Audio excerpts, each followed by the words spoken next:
যারা এই সমস্ত এখন সিনিয়র সাংবাদিক সেজে নানান টকশোতে গিয়ে এই গণহত্যাকারীদের পক্ষে বয়ান উৎপাদন করার চেষ্টা করে, তাদেরকে এগুলোর আলোকে জবাব দিতে হবে। এবং এদেরকে কেন মিডিয়াতে ডাকা হয় আমরা জানি না। এদের কোনো ন্যূনতম স্কোপ থাকা উচিত নয় জুলাই উত্তর বাংলাদেশে। যারা ন্যারেটিভ উৎপাদন করেছে মানুষকে মারার পক্ষে, আপনারা দেখবেন রুয়ান্ডাতে যখন ICTR বলে, international criminal tribunal for Rwanda, সেখানে হুতু এবং তুৎসি সম্প্রদায়ের মধ্যে যে গণহত্যার যে ঘটনা ঘটেছিল, সেখানে কিন্তু রেডিওর একজন সাংবাদিকেরও সাজা হয়েছিল। কারণ তার অপরাধ ছিল সে রেডিওতে প্রচারণা চালাতো যে তুৎসি যারা সংখ্যালঘু গোষ্ঠী, তাদেরকে সে তেলাপোকা বলতো। এই যে ককরোচ পার্টি ভারত, ককরোচ ইনিএনজি বলা হতো ওদের ভাষায়। তাহলে ককরোচ হিসাবে ওদের পরিচয় করাতো, যাতে করে ওদেরকে মারাটা বৈধ হয়। তার মানে হত্যাকাণ্ডকে বৈধ করার ন্যারেটিভ উৎপাদন করেছিল সে, তার জন্য তার শাস্তি হয়েছিল, বিচার হয়েছিল। বাংলাদেশে কত সাংবাদিক আছে যারা এই ন্যারেটিভ উৎপাদন করেছিল, ছাত্রদেরকে জঙ্গি বলেছিল, রাজাকার বলেছিল, তাদেরকে সন্ত্রাসী বলেছিল, বয়ান উৎপাদন করে নাই।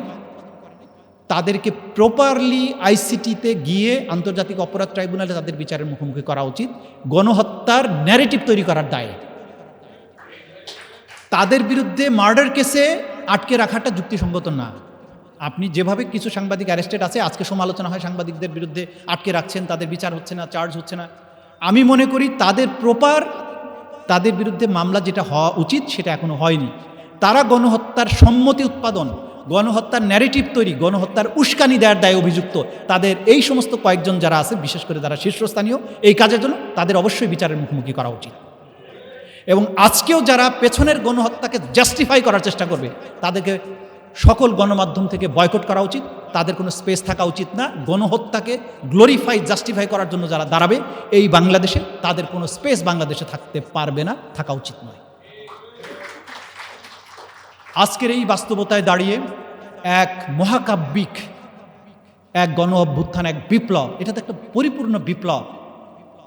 শিশু থেকে শুরু করে সমাজের সর্বস্তরের মানুষ, নারী, বৃদ্ধ, শিশু, শ্রমজীবী মানুষ, ডাক্তার, ইঞ্জিনিয়ার, সেনাবাহিনী, পুলিশ, তাদের সদস্যরা, তাদের সন্তানেরা, পরিবারের সদস্যরা সবাই তো এসে নেমেছিল। এক মহাকাব্যিক বিপ্লব, অভূতপূর্ব সুযোগ তৈরি হয়েছে এই জাতির জন্য।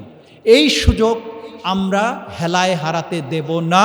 এর জন্য যত চাপ তৈরি করা দরকার সরকারের উপরে, আমরা সেই চাপ তৈরি অব্যাহত রাখব ইনশাল্লাহ। আমাদের সকলের সম্মিলিত প্রচেষ্টায় যে মহান লক্ষ্য অর্জনের জন্য আমরা জীবন দিয়েছিলাম, আমাদের সন্তানেরা জীবন দিয়েছিল, আবু সাইদ, মুগ্ধ, রিয়াগব, জাবির, ইব্রাহিম, আনাস, আসহাবুল ইয়ামিন, কত নাম।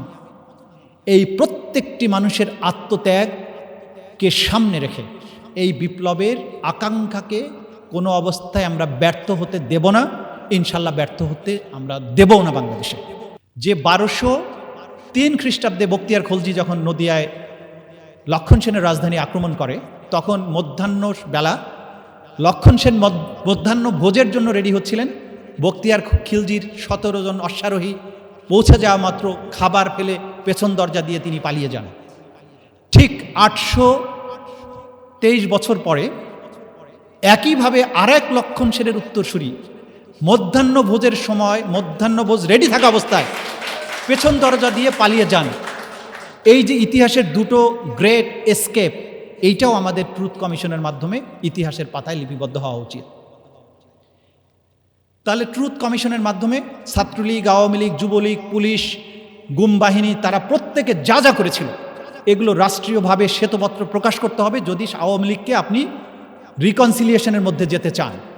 3 হচ্ছে রেপারেশন।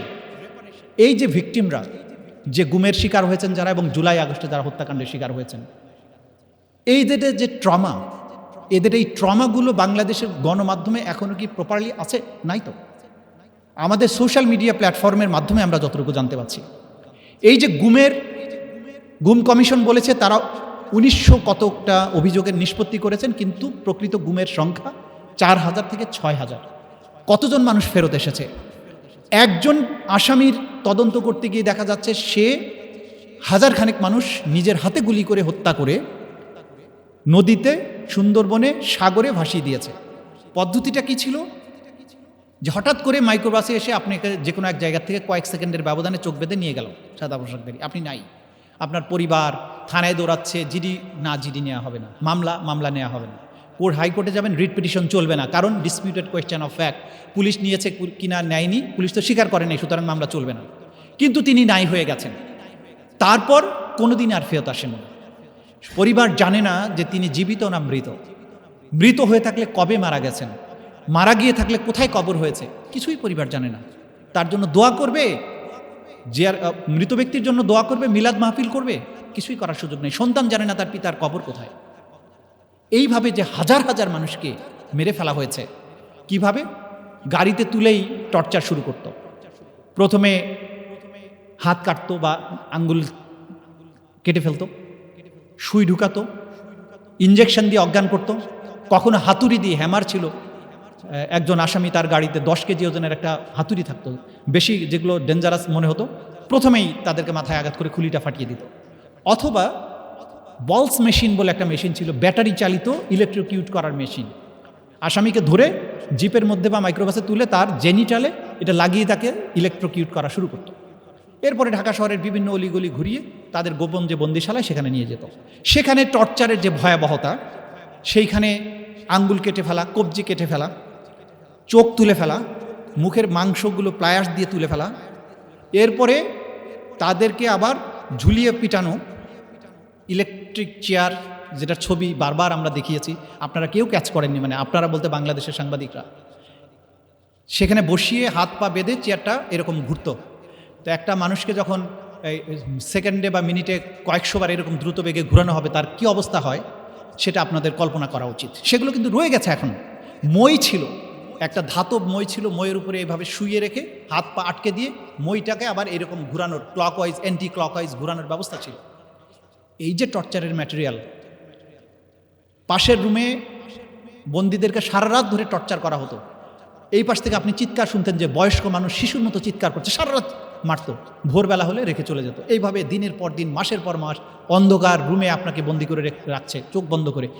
এই যে ট্রুথ কমিশন, এই যে ট্রুথ, এটা দুনিয়ার কাছে প্রকাশ করার আগে আওয়ামী লীগকে পুনর্বাসনের প্রশ্ন আসে কোত্থেকে, কিভাবে আসে?